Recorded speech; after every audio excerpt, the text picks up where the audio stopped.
प्रीति का दोस्त शाकिब पहले कभी प्रीति की बहन नेहा का दोस्त हुआ करता था, लेकिन नेहा की शादी हो जाने के बाद उसकी दोस्ती प्रीति से हो गई थी।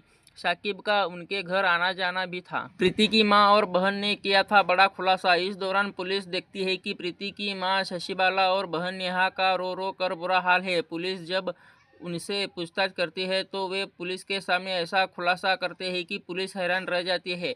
शशिबाला पुलिस को बताती है कि उनकी बेटी का कातिल कोई और नहीं बल्कि उसका बाप है।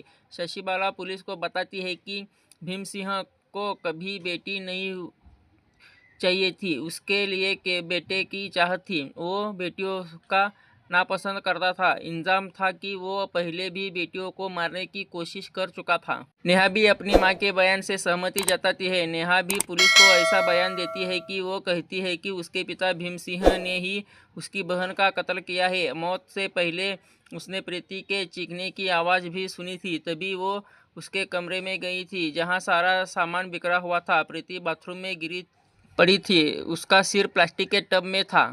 हर कोई लेता है भीम सिंह का नाम। अब पुलिस शाकिब से पूछताछ करती है। शाकिब पुलिस को बताता है कि वारदात के वक्त वो वहां मौजूद नहीं था। नेहा ने उसे कॉल करके वहां बुलाया था। वो पुलिस को बताता है कि प्रीति की मौत कोई हादसा नहीं बल्कि कत्ल है, जिससे उसके पिता भीम सिंह ने ही अंजाम दिया है। पुलिस घर में मौजूद कई रिश्तेदारों से भी बात करती है और उस वक्त हैरान रह जाती है जब सभी भीम सिंह पर ही हत्या का शक जताते हैं।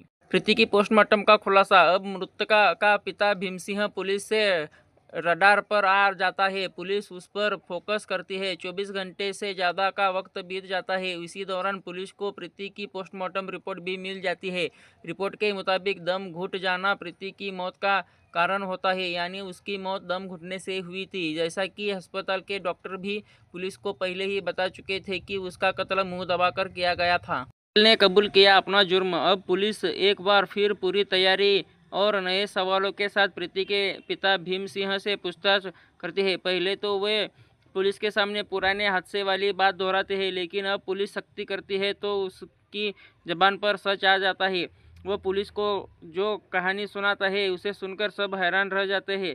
अपने बयान में वो बताते हैं कि उसने पहले प्रीति का सिर बेड में दे मारा, जिससे वो बेहोश हो गई। फिर उसका मुंह दबा दिया, जिससे के बाद वो उसे खींचकर बाथरूम में ले गया और वहीं पानी से भरे प्लास्टिक जब में प्रीति का सर डुबो दिया ताकि ये कोई हादसा लगे। अपना गुनाह कबूल करने के बाद भीमसिंह को कोई अफसोस नहीं था। बेटी के कत्ल का अफसोस नहीं। भीमसिंह पुलिस को बताते हैं कि वो छुट्टी लेकर अपने घर आया हुआ था। वो अपनी बेटियों से खुश नहीं था। उसे बेटियों को लड़कों से दोस्ती करना भी बिल्कुल पसंद नहीं था। वही वजह थी कि वो शाकिब को भी पसंद नहीं करता था, लेकिन उसका उसके घर आना जाना था। इसे ये बात बहुत अखरती थी। उससे कई बार अपनी बेटी और पत्नी को भी ऐसा करने से मना किया था। उसने कई बार प्रीति से कहा था कि वह शाकिब से रिश्ता ख़त्म कर ले, लेकिन जब वह नहीं मानी तो उसने प्रीति को ही ख़त्म कर दिया। गुस्से में आकर प्रीति को मौत के घाट उतार दिया। भीमसिंह का इकबालिया बयान करता उसके इरादों को दर्शा रहा था। 14 जनवरी 2013 को हुआ था केस का खुलासा। इसके बाद पुलिस ने तमाम पहलुओं और भीमसिंह के बयान को तफ्तीश की और फिर 14 जनवरी 2013 को इस मामले का खुलासा किया, जिसे जानकर हर कोई हैरान था। आरोपी भीमसिंह को अदालत में पेश किया गया, जहां से उसे जेल भेज दिया गया था। इससे पहले पुलिस ने मौका वारदात पर जाकर क्राइम सीन भी सीक्रेट किया था।